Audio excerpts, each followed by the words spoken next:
Hello mga ka-Kinvi, tingnan ko ngayon ang mga bago kong tanim na rubber, kung kumusta na, ano nang status.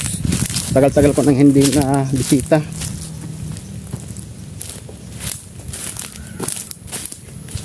Dito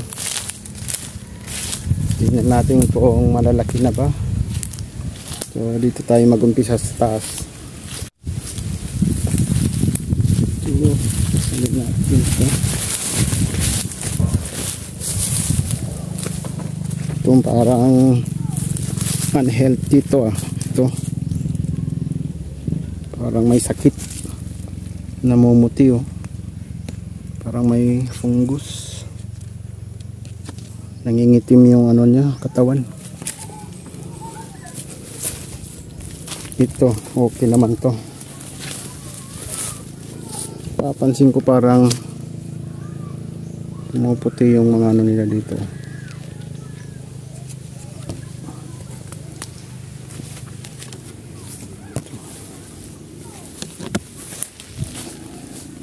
Dito mga Kinvi, may mga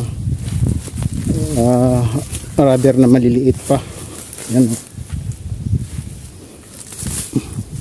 Pero yung iba naman tataas na. Taas pa sa akin yung iba. Ito napakataas na. Ayan Yan. Napakataas na niya. So mga ilang buwan to, pwede na itong iputulan. Ito, green pa kasi to. Ayaw ko pang putulan yan. Dapat yung ganito na, kulay brown na siya. Para maganda ang pag-pruning sa kanya. Ito, matataas na pala dito.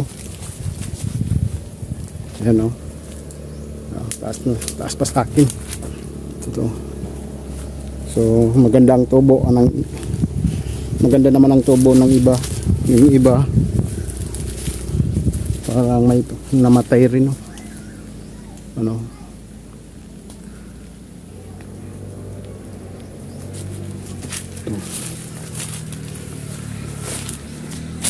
yan. Ito dapat lagyan to ng kahoy para straight ang tubo niya, kagaya ng isa. Ito straight yung isa. Yan. Gandang tubo niya, straight. Dito naman sa baba, so okay naman siya.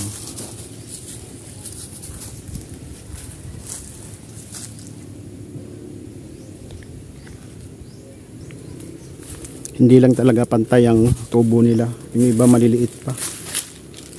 Pero okay naman, nag-flashing na siya.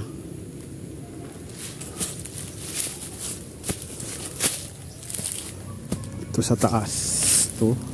Maliit pa pero ang dami ng branches na. No need na ng pruning yan. Ito, okay to, mataas. Ganda ang tubo.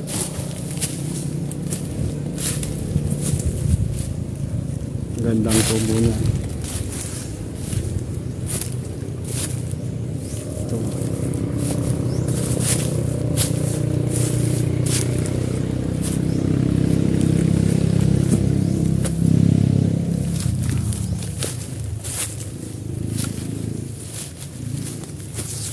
Ito, weak na weak siya.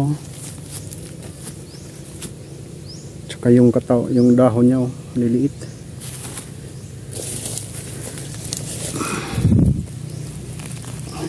Kapal ng damo.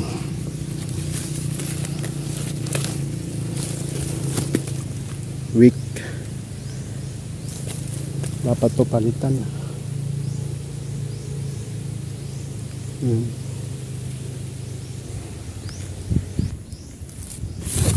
Dito pala mga Kinvi, may namatay dito. Ito, natuyo. Yan sayang, mataas na sana yun.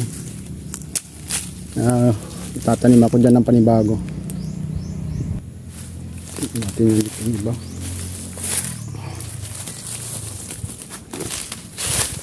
Napakabilis lang pala nito tumubo, lalo na ngayon tag-ulan.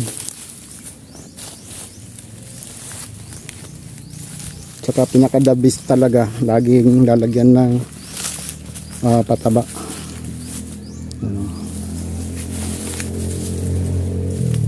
Ang taas na oh. Ngayon ilang taon na lang to, lalong tataas to. So okay naman sila. Yan oh. Magtataasan na. So maglalagay ulit ako dito ng pataba. Bibili ako ng pataba para lagyan ko ito ng complete ang dapat dito sa kanila.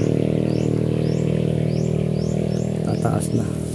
So yan lang muna mga Kenzie. Okay naman yung tanim kong rubber. Hanggang dito na lang. Maraming salamat.